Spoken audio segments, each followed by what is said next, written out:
అందరికీ నమస్కారం. మహాసేన రాజేష్ అనే అతను రీసెంట్గా తెలుగుదేశం పార్టీలో జాయిన్ అయ్యాడు. అతను అన్ని పార్టీలకి సపోర్ట్ చేశాడు. అంతకుముందు వైఎస్ఆర్సీపీకి చేశాడు, కొన్నాళ్ళు జనసేన మోసాడు, తర్వాత ఆలపేశాడని చంద్రబాబు నాయుడు గారు పిలుపు మేరకు, ఆయన ఆహ్వానం మేరకు ఆయన జెడ్ సెక్యూరిటీ కార్లో తీసుకుని ఎయిర్పోర్ట్ దాకా తీసుకెళ్ళి అతనికి ఏం చెప్పాడంటే మొత్తం తెలుగుదేశంలో జాయిన్ అయ్యాడు. అతనికి ఫస్ట్ లిస్టులోనే తెలుగుదేశం వారు అంబేద్కర్ కోనసీమ జిల్లా పి గన్నవరం టికెట్ అనౌన్స్ చేసేసారు. కాకపోతే ఏంటంటే రాజేష్ మహాసేన అనే అతను చాలా దుందుడుకు స్వభావం. అంటే మామూలు సామాన్యుడి పరిభాషలో చెప్పంటే ఇతనికి బాగా నోటుతోలు ఎక్కువ. ఆ నోటుతోలు వస్తానికి కారణం ఏంటంటే నెంబర్ 1, తాడు బొంగడం లేని ఇతని జీవితం. ఇతనేం పెద్ద స్థితివంతుడు ఏం కాదు. ఏదో ఆల్దారా దుబాయ్లోనే సౌదీలోనే ఉన్నవాళ్ళు ఎంతో కొంతమంది ఇతర కమ్యూనిటీ వాళ్ళు కొంచెం సపోర్ట్ చేస్తాం. 2, కమ్యూనిటీ బలం.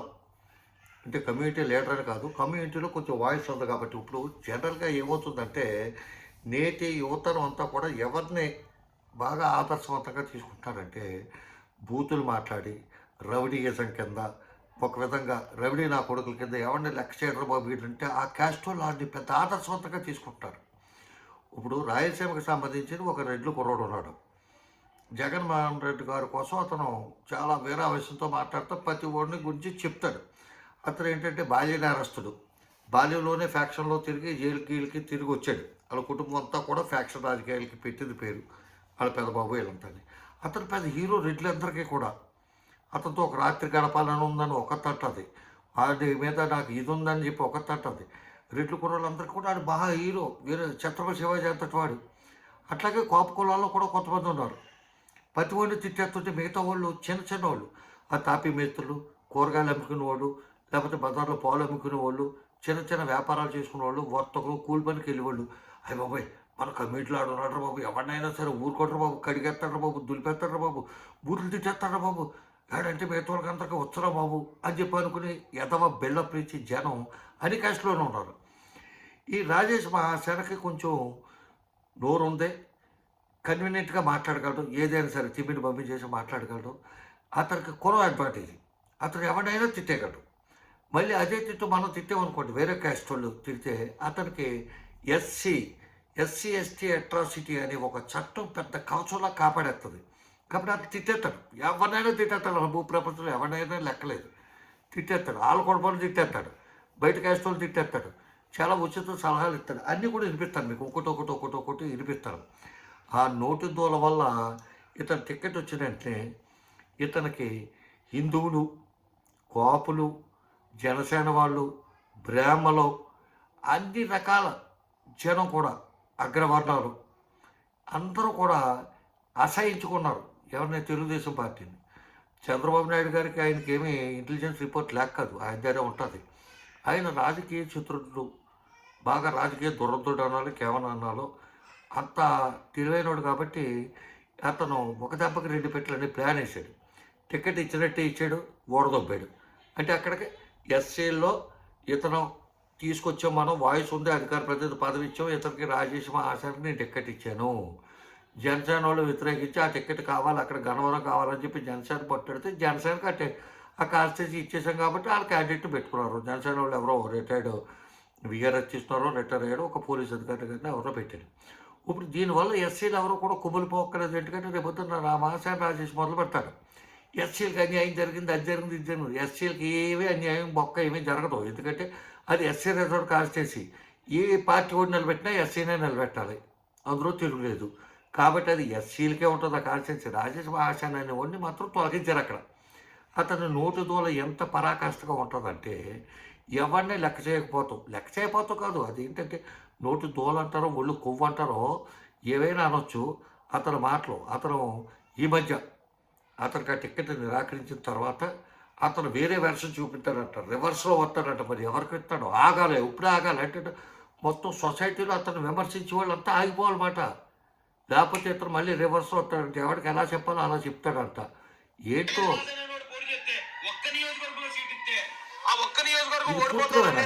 చంద్రబాబు నాయుడు గారికి చెప్తే ఆ పోతే బాల్ ఒక నియోజకవర్గం కదా రాయిష్ కోసం నేను ఇస్తానంటాడని, అదే రాయిష్ చెప్తే మిగతా నియోజకవర్గాలు కూడా ఓడిపోతాయి. పార్టీలు నా వల్ల పార్టీకి చంద్రబాబు నాయుడు గారికి ఇబ్బంది వస్తుందంటే నాకు నాకు ఇచ్చిన ఎమ్మెల్యే సీట్ని వదులుకుంటానన్నాను నేను. అలాంటిది నా వల్ల పార్టీకి నష్టం వస్తుంది, నా వల్ల ఇతర నియోజకవర్గాల్లో కూడా ఓడిపోతారంటే నేను పార్టీలో ఉండే ఉపయోగం ఏంటి? నియోజకవర్గంలో నాకు వ్యతిరేకత లేదు, ఏమీ లేని దగ్గర అలా సీట్ మారిపోతుంది, బీజేపీ తీసుకుంటుంది, అది జనసేనకి వెళ్ళిపోయిందంట.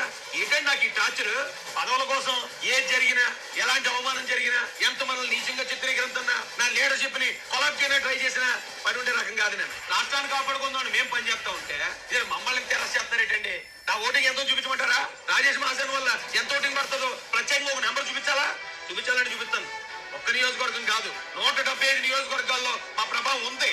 కరెక్ట్ కాదు, ఇది పద్ధతి కాదు. ఇమీడియట్ గా ఆగాలి. ఆకపోతే మేమే అవుతాం. మాకు ఎవరెవరైతే అన్యాయం చేయాలనుకున్నారో వాళ్ళకి వాళ్ళ భాషలోనే సమాధానం చెప్తాం. మాకు లేవు ఓట్లు, మాకేమైనా ఒక ఓటు ఉండి మీకు ఏమైనా 10 ఓట్లు ఉన్నాయా? రాజేష్ అనేవాడు కోనసీమ రాకూడదు అంటే ఆడి పౌరుషం కోనసీమ పౌరుషానికి అంటుకోకూడదు, ఆయన ఎలాగైనా ఆపేయాలి అనే ప్రయత్నాలు ఆపేయాలి. మీకు ఆపేయకపోతే నేను ఎవరికి గేట్లు వస్తాను. నేను రాజేష్ మహాసేన్ అనేవాడు పోటీ చేస్తే అతను రివర్స్ గేర్లో వస్తాడంట. అది ఎవరికి ఇస్తాడు వార్నింగ్? ఇవన్నీ ఆపేయాలంటాడు. ఎవరు ఆపేయాలి? హిందువులు ఆపేయాలా? లేకపోతే జనసేననే ఆ బూతులు ఈ బూతులు తిట్టాడు. అవి కూడా తిరిగింది, మీరే తిరిగింది అంటే ఇష్టం వచ్చాడు తిట్టాడు. అగ్రవర్ణాల పిల్లలు లేపుకొచ్చేయండి, లేపుకొచ్చేసి నాకు ఫోన్ చేయండి, నా దగ్గరికి వచ్చేయండి, అగ్రవర్ణాల అమ్మాయిని లేపుకొచ్చేసి నేను ప్రొటెక్షన్ ఇచ్చేస్తాను. మా మిత్రులు ఉన్నారు కదా దుబాయ్లో అక్కడ పనిచేసేవాళ్ళు, వాళ్ళు ఒక $1 దేనారో ఏదో ఇస్తారా, ₹1,00,000 అవుతుంది, ₹1,00,000 మీకు ఇచ్చేస్తాను. ఏంటంటే ఆ మాటలు ఎవడి పిల్లని ఎవరిని లేపుకొచ్చామని చెప్తాడు? అంటే అతని మాటలన్నీ కూడా వినండి. అయితే ఇతను ఏంటి, ఎందుకంటే మాకు ఈ టార్చర్ అంట. నువ్వు అనే మాటలో నువ్వు పెట్టిన టార్చర్ కంటే ఎక్కువైంది. నీకు టికెట్ ఇవ్వద్దంటున్నారు, అందుకే ఇవ్వలేదు. ఈవేళ నిజమైంది కదా. నిన్నటిదాకా మొన్న నుంచి చెప్పుకుంటున్నాను నీకు ఎలాగ టికెట్ ఎవరు అక్కడ ఏంటి అదే పెద్ద మంటలు వచ్చేసి అక్కడ పీగన్నవరం అనే కాన్స్టిట్యున్సీలో అట్లా ప్రతివాడు ఎవరిని అడిగినా ఒకటే కదా. నువ్వు మాట్లాడిన మాటలే నీ భాషే ఒక్కసారి ఒకటి అన్నీ ఎందో. నెక్స్ట్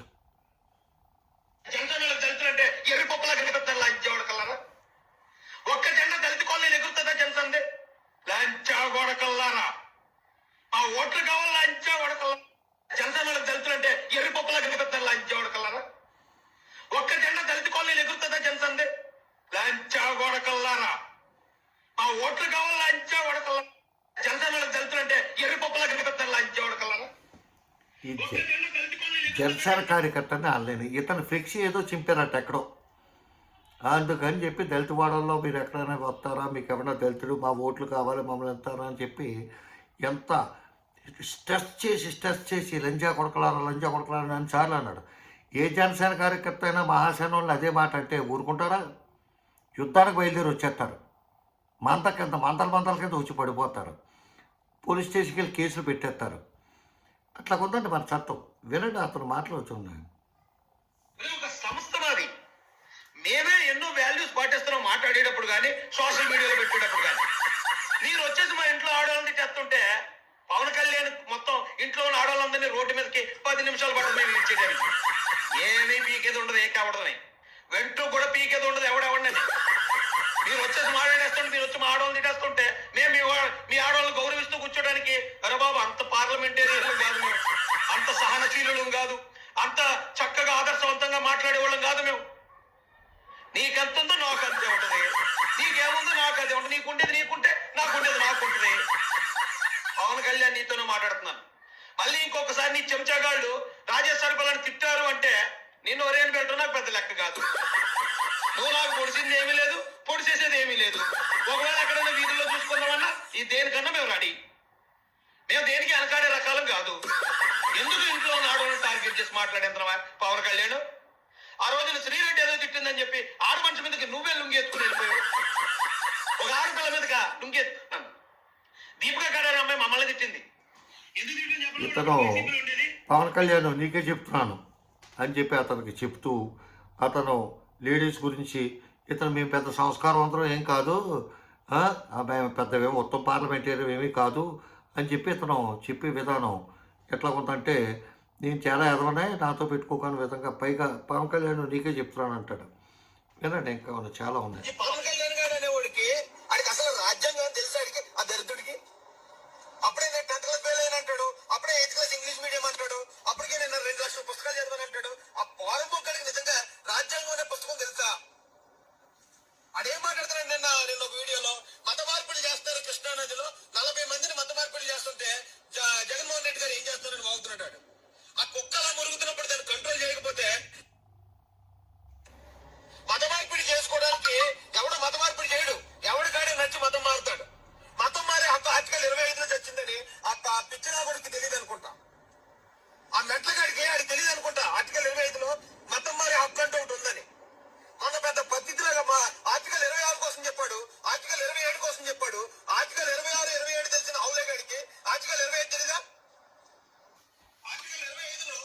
ఇది మత మార్పిడికి సంబంధించి పవన్ కళ్యాణ్ ఏదో అన్నాడంట. దాన్ని పట్టుకుని ఇతను ఏది ఇష్టం వచ్చేట్టు ఆడు ఈడు ఈడు ఆడు ఒక భాష కాదు, ఒక మాట కాదు, ఒక పలుకు కాదు.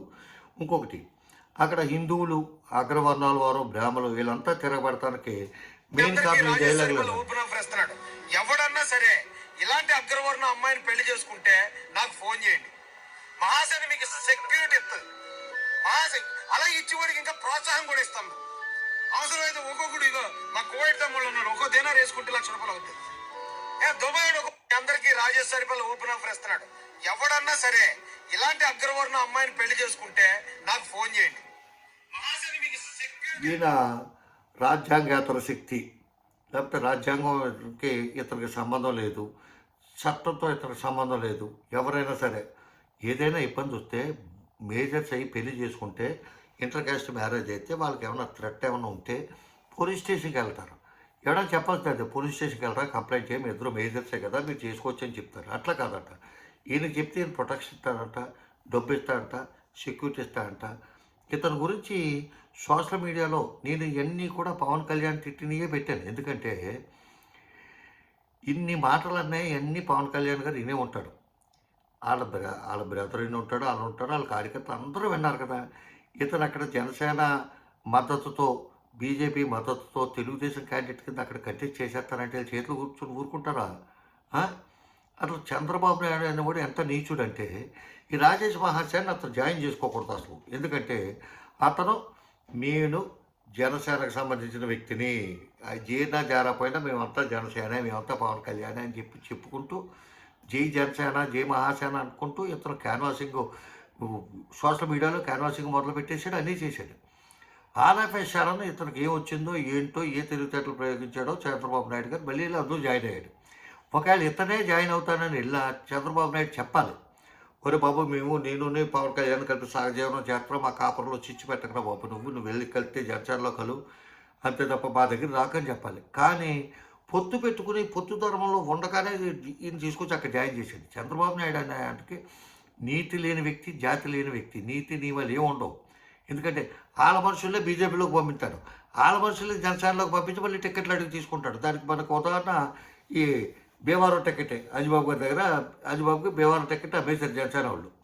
అది 100% కరెక్టే. మీకు ఇప్పుడు కాకపోతే రేపైనా బయటపడుతుంది. ఈ విధంగా నోరు అనేది చాలా ప్రమాదం. ఆ ప్రమాదం అనేది ఇతనికి ఎంత ప్రమాదం చెప్తుందో అదేవిధంగా పవన్ కళ్యాణ్ గారు రేపు పొద్దున మళ్ళీ ఈ వారాహయాత్ర ప్రారంభిస్తాడు. అక్కడే మాట్లాడతాడు. ఎందుకంటే నోటుకు ముందు, మాటకు ముందు వాగ్దానాలు చేసేస్తాం పవన్ కళ్యాణ్కే చెల్లింది. ఆ వాగ్దానం నిలబెట్టుకోడు. ఆ వాగ్దానం గురించి అడుగుదామంటే ఆ మనుషులకు దొరకడెత్తడు. ఎందుకంటే మొన్న వచ్చాడు, గన్నవరం వెళ్ళాడు, గన్నవరం కాదు ముమ్మిడివరంలో ఒక అభ్యర్థి పీతానే యాత్రకి ప్రకటన చేశాడు, వచ్చేసాడు. అది ఆ సీట్ అది గోవింద తనుకొచ్చాడు. గతంలో నేను వీడివాడ రామచంద్ర వారికి ఇలా చేశాను, అలా చేశాను, ఆయనకి క్షమాపణ చెప్తున్నాను అని చెప్పి ఆకాశానికి ఎత్తేసాడు. అక్కడ మళ్ళీ వీడివాడ రామచంద్ర మొక్క చూడలేదు, అది మళ్ళీ తెలుగుదేశానికి ఇచ్చేశాడు. అట్లాగా ఇతను ఏ టికెట్ అయినా సరే, అలాగే విజయవాడ సెంట్రల్ ఎవరో పోతుల మహేష్ ఎవరో ఉన్నారు, ఆయన ఎంత శ్రమ పట్టాడనేది అందరికీ, వేరే వాళ్ళకి పాలిటిక్స్ పేపర్ చదివాడు పదివాడు తెలుస్తుంది కదా. మరి అతనికి టికెట్ ఇస్తున్నారో ఇవ్వట్లేదో సత్తారో అనేది ప్రతిది వాళ్ళ పార్టీ వాళ్ళ ఇష్టం. టికెట్లు ఇచ్చుకుంటాడో చచ్చుకుంటాడో అనేది. ఎక్కడో ఉంటే రాజమండ్రి రూరల్ బుచ్చే చౌదరికి ఇచ్చాయి, మరి బాబు నువ్వురా నిడదోలు నిలబడు అంటే నిడదోళ్ళకి ఎవడో అక్కడ అంత సమర్థుడు మగోడు ఎవడో లేడా. ముందేం చెప్పాడు, సాంప్రదాయ రాజకీయాలకు వ్యతిరేకంగా నేను చాలా ప్రత్యేకమైన పాలిటిక్స్ నడుపుతాను, డబ్బులు గిబ్బుల సెక్షన్ ఉండదు అని చెప్పాడు. ఇప్పుడేమంటాడు, అబ్బాయి నేను జీరో పాలిటిక్స్ అని చెప్పి అనలేదు, జీరో బడ్జెట్ అనలేదు, డబ్బులు ఖర్చు పెట్టేవాడు ఖర్చు పెట్టవలసిందే, డబ్బులు ఎట్టి పరిస్థితుల్లోనే ఈ ఎలక్షన్ కమిషన్ చెప్పింది కదా 45 లక్షలతో ఖర్చు పెట్టుకోవచ్చు అని చెప్పి, అదేవిధంగా మీరు ఓట్లు కొంటారో మీ ఇష్టం అన్న విధంగా దిగజారిపోయాడు. అలాగా ఇప్పుడు మళ్ళీ యాచింత్రాడు, నాకు టికెట్లు వేయండి, నాకు ఓట్లు వేయండి, నన్ను గెలిపించండి, నేను రిక్వెస్ట్ చేస్తున్నాను, మిమ్మల్ని బతిమలాడుతున్నాను, మాట్లాడుతున్నాను అనే పరిస్థితి వచ్చింది. ఎందుకు, నోటు దోల ముందు నోటుకు వచ్చింది మాట్లాడేస్తాడు, ఆవేశం ఊగిపోతాడు, ఆ వాహనం అంతా ఊగిపోద్ది. వాళ్ళు ఎవరో వాలంటీర్లు పట్టుకుని ఇష్టం వచ్చినట్టు మాట్లాడి వాళ్ళు ఇష్టం వచ్చినట్టు వాళ్ళని బ్లేమ్ చేశాడు. ఇతను బ్లేమ్ చేస్తే అతను వయసు వచ్చింది, మర్రి చెట్టుకి రావి చెట్టుకి వచ్చినంత వయసు వచ్చింది చంద్రబాబు నాయుడు. ఏమంటాడు అతను? ఇంట్లో మగోళ్ళు లేని టైంలో వాలంటీర్లు వస్తున్నారంట. అంటే ఆడవాళ్ళంతా అంత క్యారెక్టర్ లేని వాళ్ళేనా? నీ భార్య గురించి ఒక కామెంట్ చెప్తే ఎలాగో కుమ్ములికి ఏడ్చావు కదా, మిగతా కుటుంబాలను అనొచ్చా ఆ మాట? ఆ? ఇప్పుడు సమయం సందర్భం వచ్చింది కాబట్టి రాజేష్ మహాశయానికి ఏంటంటే అతను ఏమంటాడంటే మిగతా వాళ్ళకి కాదు, ఏమన్నా అంటే పడే రకం కాదు. అతను ఓటింగ్ ఎంత ఉందో చూపిస్తా అంట. 170 నియోజకవర్గాల్లో అతను ఓటింగ్ ఉందంట మహాశయుడికి. ఇమీడియట్గా ఆగిపోవాలంట అతని మీద విమర్శలు అనేది. మొత్తానికి టికెట్ ఎత్తు మానేశారు కదా, సరైన సమయం చూశారు, ఒక్క తొక్కారు. కాబట్టి ఈ రాజేష్ మహాశయాన్ని ఇప్పుడు చంద్రబాబు నాయుడు ఎట్లా తీసుకొస్తాడంటే, నా బాధ్యతగా నేను టికెట్ ఇచ్చేసాను మహాశయ రాజేష్కి, కానీ జనసేన వాళ్ళు ఆ టికెటే కావాలి, అక్కడే కావాలి, ఆ కాన్స్టిట్యూన్సీ కావాలన్నారు. కాబట్టి పొత్తు ధర్మంగా కాన్స్టిట్యూన్సీ వాళ్ళకి ఇచ్చేవలసి వస్తుంది. కాబట్టి రాజేష్ మహాశయానికి ఇవ్వలేదు. రేపు పొద్దున్న ఏ రాజ్యసభ ఏ ఉపరాష్ట్రపతితో ఏదోటి నేను ఇప్పించి బాధ్యత నేను తీసుకుంటాను అంటాడు. ఎందుకంటే ఎస్సీలు మోసం చేస్తాలో నెంబర్ 1 చంద్రబాబు నాయుడు. పాప వరలరామయ్య ఎప్పుడు ఓడిపోతాడో, ఇతనికి మెజార్టీ లేనప్పుడు, ఇతనికి ఓటింగ్ లేనప్పుడు ఆ కాన్స్టిట్యూన్సీల్లో ఎమ్మెల్సీ కానీ ఎంపీ కానీ అతన్ని పోటీ పెడతాడు రాజ్యసభ కట్లకి. ఆ విధంగా ఇతను కూడా ఎక్కడో చోట బలి చేస్తాడో. ఏ విధంగా చంద్రబాబు అంటే ఏంటో చూసావు కదా, చంద్రబాబుని తిట్టావు, నువ్వు జగన్మోహన్ రెడ్డిని తిట్టావు, పవన్ కళ్యాణ్ తిట్టావు. ఎప్పుడు ఎవరికి దొరికితే ఆడు నిన్ను ఒక నొక్కుతాడో, ఒక తొక్కుతాడు తప్ప నిన్నైతే ఎదగనెవరు. కాబట్టి ఇప్పటికైనా ఏంటంటే ఇక్కడి నుంచి అయినా కొంచెం సంస్కారవంతంగా నువ్వు చెప్పదలుచుకున్నది చెప్పు. ఆడిని తిట్టేసి ఈయన తిట్టేసి రవిడేయచం గుండాయచం. ఎందుకంటే పూర్వం రవిడీలు చాలామంది ఉన్నారు కదా, తెలంగాణలో కానీ, రాయలసీమలో కానీ, కోస్టలాంధ్రాలో కానీ. చూడు, ఆ ఫ్యాక్షనిస్టులు రవిడీలు పెద్ద పెద్ద హీరోల కింద వాళ్ళకి సినిమాలు తీశారు కదా. కత్తులు పట్టుకు తిరిగి హత్యలు చేసిన నా కొడుకు ఆడు కూడా హత్య చేసి చచ్చిపోతాడు. ఎంతోమంది ఉదాహరణలు ఉన్నారు. నువ్వు చూసుకో, ఎవరైనా చూసుకో, విజయవాడ చూసుకో, లేకపోతే కృష్ణా జిల్లా చూసుకో, లేకపోతే అనంతపురం చూసుకో, ఎక్కడ చూసుకో. అందుకని చెప్పి ఫ్యాక్షనిజాలు అవి కూడి పెట్టమంటే మనం ఎవరో తిట్టేస్తే గొప్పడు అయిపోతాం. అది ఆ క్షణికానంతం అంతే. ఆ కుర్రోళ్ళు వాడు బాగా తిట్టాడు అంటాడు. నిన్ను జనసేనలో ఉన్నా, నేను జై జనసేన జై మహాసేన అన్న సేపు కాపులు పోశారు. తర్వాత వాళ్ళే తిడుతున్నారు కదా. ఇప్పుడు ఎంతమంది ఆనందపడి ఎంతమంది పండగ చేసుకుంటారు తెలుసా? నీ క్యాస్ట్తో సహా, నీ సామాజిక వర్గంతో సహా ప్రతి ఓడు ఆనందించాడు ఈ క్షణాలని.